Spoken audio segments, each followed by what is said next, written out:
Halo Sobat SH dimanapun Sobat berada. Jumpa lagi dengan saya di channel sederhana kita, SH Public Skills Learning. Grow up together with the power of skills. Assalamualaikum warahmatullahi wabarakatuh. Shalom, Om Swastiastu, Namo Buddhaya, salam kebajikan, salam sejahtera bagi kita semua. Semoga seluruh sobat senantiasa dalam kondisi sehat dan bahagia, serta selalu dalam lindungan Tuhan Yang Maha Kuasa. Amin. Terima kasih bagi sobat yang telah mampir ke channel ini di video sebelumnya dan memberikan komentar serta like-nya. Semoga menjadi berkah bagi sobat semua. Jangan lupa sobat SH yang baru menemukan channel ini, jika video pembelajaran ini dirasa cukup membantu, silahkan tekan tombol subscribe, like, and share. Barangkali ada sobat lain yang akan terbantu dengan konten ini, serta jangan lupa beri komentar saran untuk perbaikan kita. Karena kontribusi sobat semua merupakan semangat bagi kami dan dijadikan bahan refleksi manfaat dari konten-konten kami.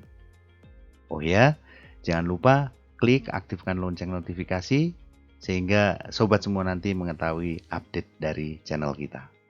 Kita bangun bersama-sama komunitas pendingin dan tata udara yang kompeten untuk Republik tercinta dan generasi 2045.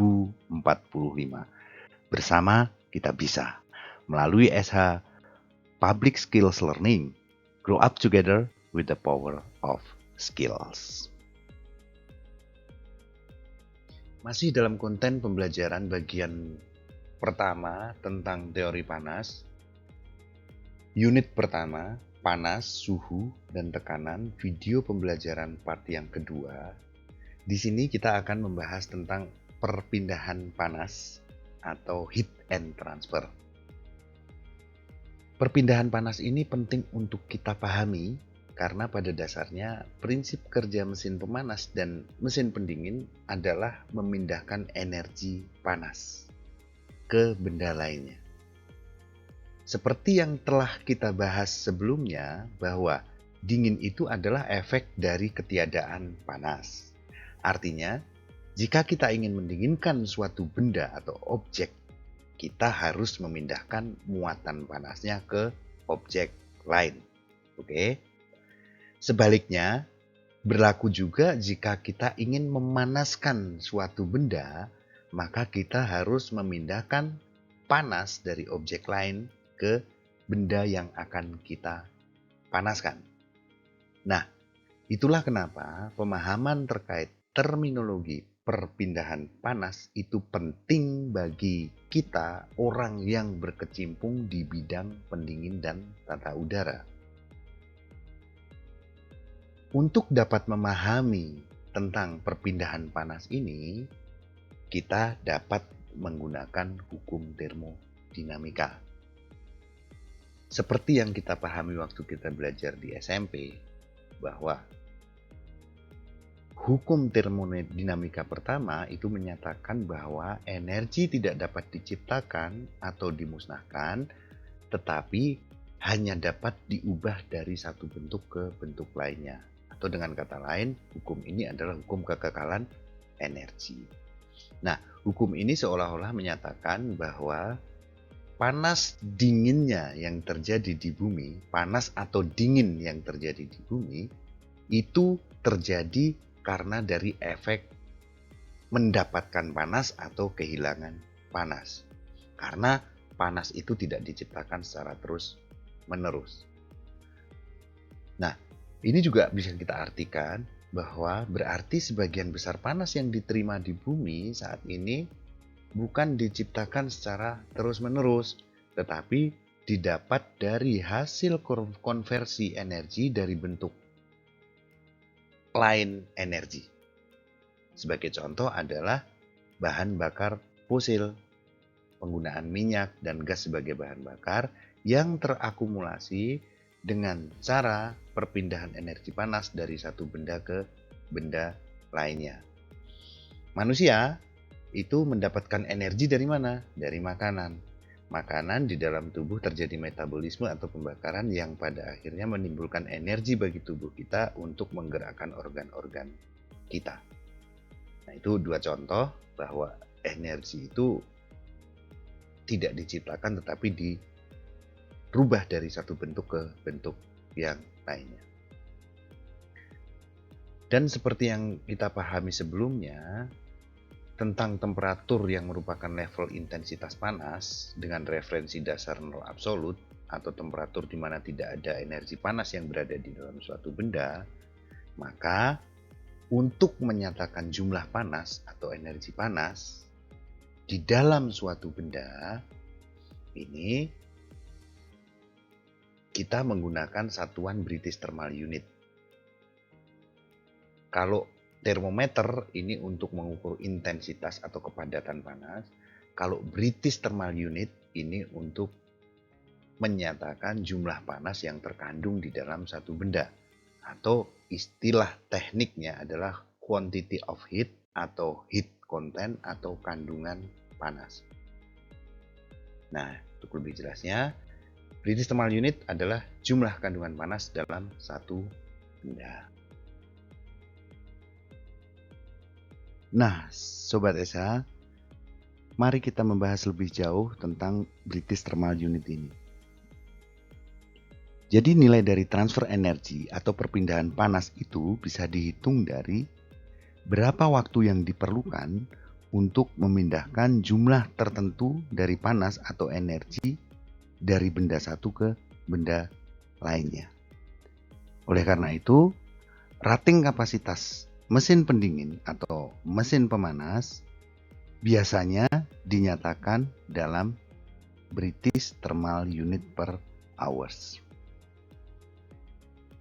Sebagai contoh, AC dengan rating kapasitas 24.000 BTU per hours, maka AC tersebut mampu memindahkan atau mentransfer sejumlah 24.000 BTU dalam waktu 1 jam.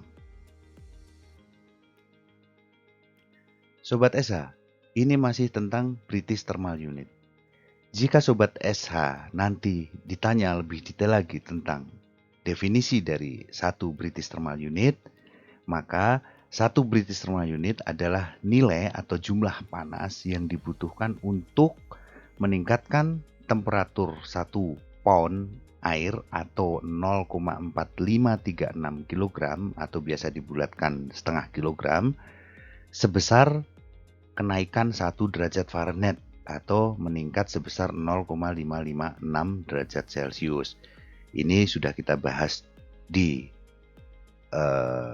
termometer, maka nanti angka 0,556 itu bisa Sobat lihat lagi di video sebelumnya, yaitu part 1.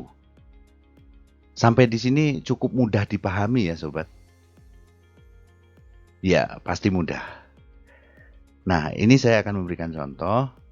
Kita merebus air seberat 0,4536 atau sekitar setengah kilogram air dengan suhu awal 30 derajat Celcius dan temperaturnya meningkat menjadi 30,556 derajat Celcius. Maka kita telah memberikan panas sejumlah 1 British Thermal Unit atau 1 BTU ke dalam air tersebut. Cukup mudah bukan? Oke, masuk akal. Oke. Baik Sobat SH, masih stay tune kan? Tarik nafas panjang, afirmasi diri bahwa ini akan mudah dipahami. Dan itu pasti akan memudahkan kita untuk memahami materi-materi selanjutnya di channel ini. Tarik nafas. Lepaskan. Nah, sekarang kita akan membahas tentang perpindahan panas atau heat transfer itu sendiri. Jika terdapat perbedaan temperatur antara dua benda, maka akan terjadi perpindahan panas. Ingat, ini prinsip. Jadi, perbedaan temperatur adalah aktor penyebab terjadinya perpindahan panas atau heat transfer. Panas akan secara alamiah mengalir dari benda yang lebih panas ke benda yang lebih dingin. Ingat sekali lagi, panas akan mengalir dari benda yang lebih panas ke benda yang lebih dingin. Atau mengacu ke video sebelumnya bahwa benda yang lebih panas itu memiliki intensitas panas yang lebih tinggi atau intensitas atau jumlah level panas yang lebih banyak, dan benda yang lebih dingin itu intensitas kalornya lebih rendah, istilahnya kepadatannya ya. Kepadatan panasnya lebih rendah. Nah, oke, baik. Selanjutnya kita akan mengilustrasikan benda yang lebih panas itu memiliki pergerakan molekul yang lebih cepat, lebih aktif molekulnya.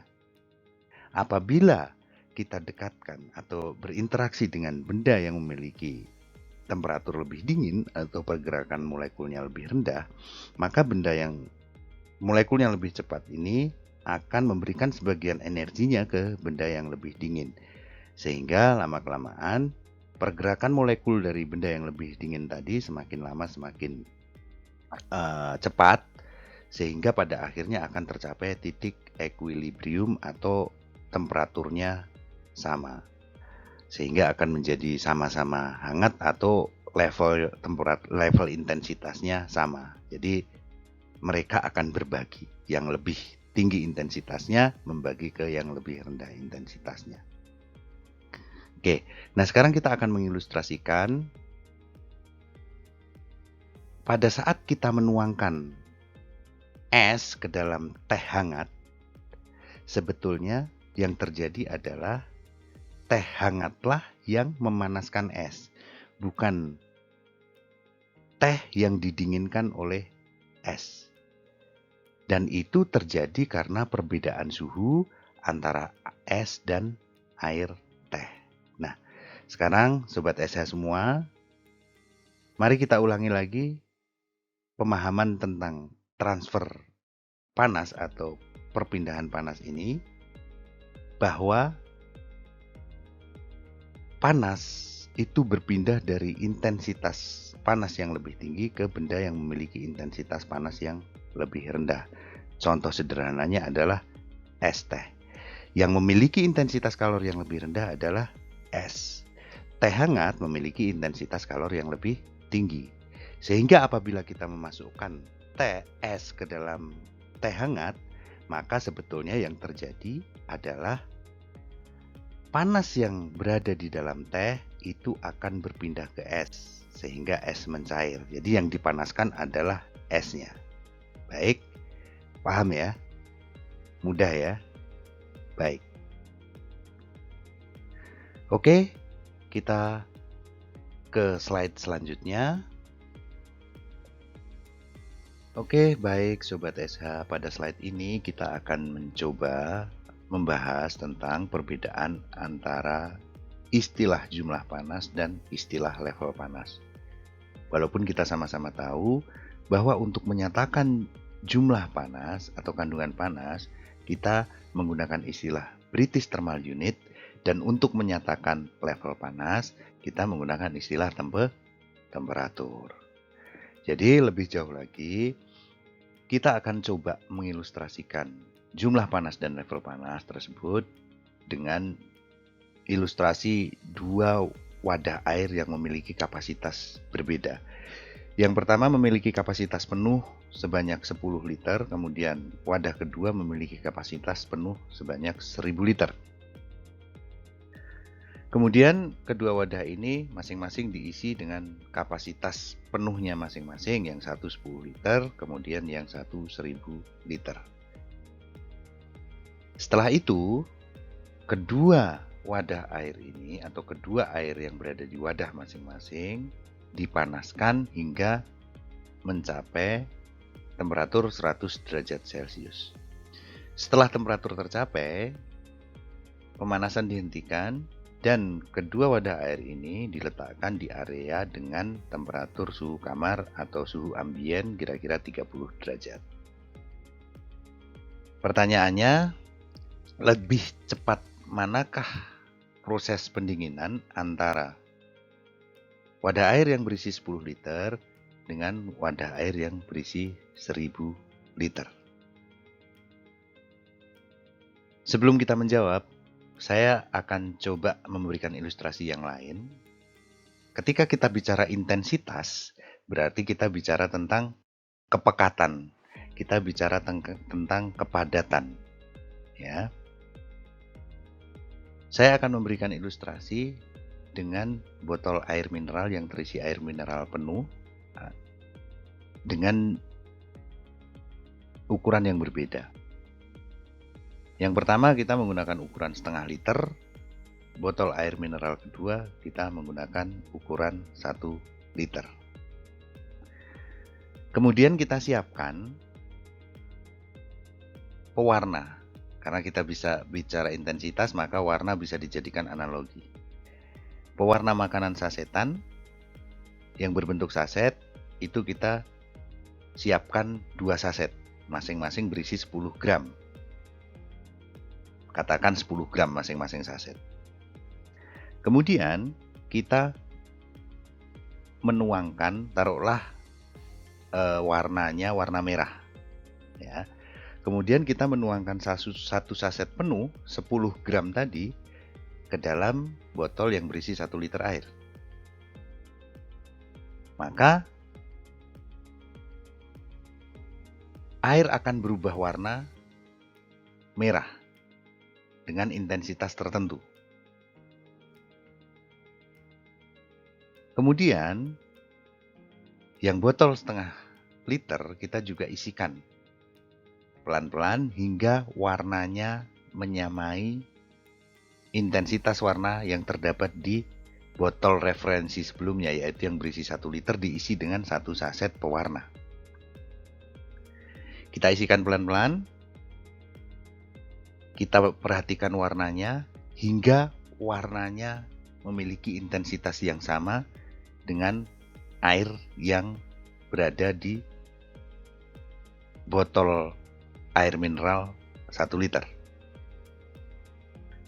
Kira-kira menurut pendapat sobat semua, ketika warnanya mencapai intensitas yang sama dengan botol yang 1 liter, apakah masih ada sisa pewarna yang di dalam saset yang untuk mengisi botol air mineral yang setengah liter? Ya, masih. Karena kalau kita hitung secara matematis, yang botol 1 liter itu intensitas warnanya adalah 10 gram per liter. Maka secara logika, ketika kita mengisikan 5 gram atau setengah saset ke botol yang 1 liter, warnanya sudah sama intensitas warnanya. Karena 5 gram untuk 500 ml sama dengan juga 10 gram per liter. Sampai di sini cukup jelas ya. Artinya apa? Artinya kalau kita bicara jumlah pewarna yang kita masukkan ke botol setengah liter dan ke botol 1 liter itu menjadi berbeda. Walaupun intensitas warnanya sama, tetapi jumlah zat yang dimasukkan berbeda. Tentu saja lebih banyak yang 1 liter. Sampai di sini cukup jelas ya. Nah, oleh karena itu, kalau kita bicara tentang rating pendinginan, maka kita bicara tentang jumlah panas, bukan intensitas panas. Karena jumlah panas tersebutlah yang energi yang dibutuhkan, energi untuk mengeluarkannya atau memindahkannya, atau memasukkannya atau mengeluarkannya, dengan kata lain memindahkan. Sampai di sini cukup jelas ya. Oke, baik, kembali ke pertanyaan. Kira-kira lebih cepat memindahkan muatan panas yang berada di 1 liter, 10 liter di air yang tadi kita panaskan hingga 100 derajat Celcius, atau yang 1000 liter.